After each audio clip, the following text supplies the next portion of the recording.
The world is being taken over by a handful of business powers who dominate the natural resources we need to live while controlling the money we need to obtain these resources.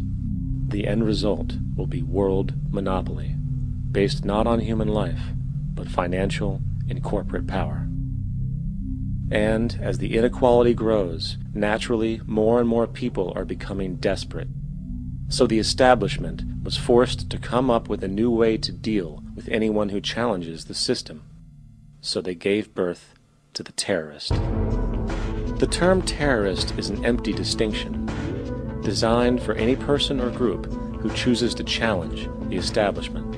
This isn't to be confused with the fictional Al-Qaeda, which was actually the name of a computer database for the US-supported Mujahideen in the 1980s.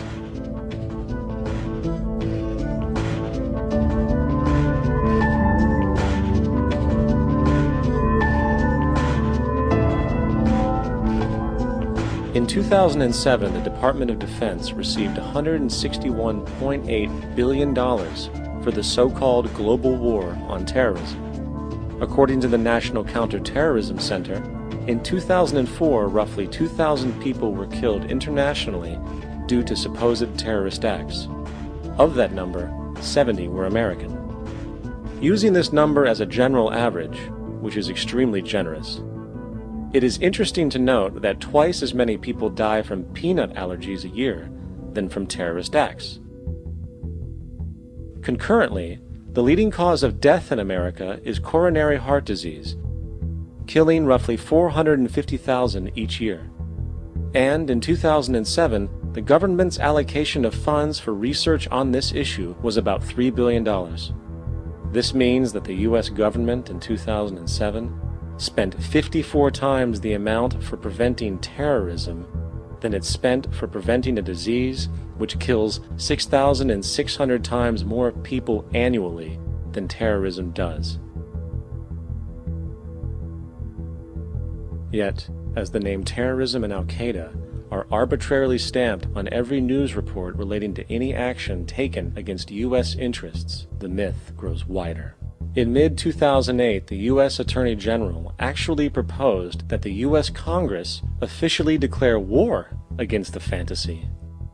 Not to mention, as of July 2008, there are now over 1 million people currently on the U.S. terrorist watch list. These so-called counterterrorism measures, of course, have nothing to do with social protection, and everything to do with preserving the establishment amongst the growing anti-American sentiment both domestically and internationally, which is legitimately founded on the greed-based corporate empire expansion that is exploiting the world. The true terrorists of our world do not meet at the docks at midnight or scream Allah Akbar before some violent action. The true terrorists of our world wear $5,000 suits and work in the highest positions of finance, government, and business. So, what do we do? How do we stop a system of greed and corruption that has so much power and momentum?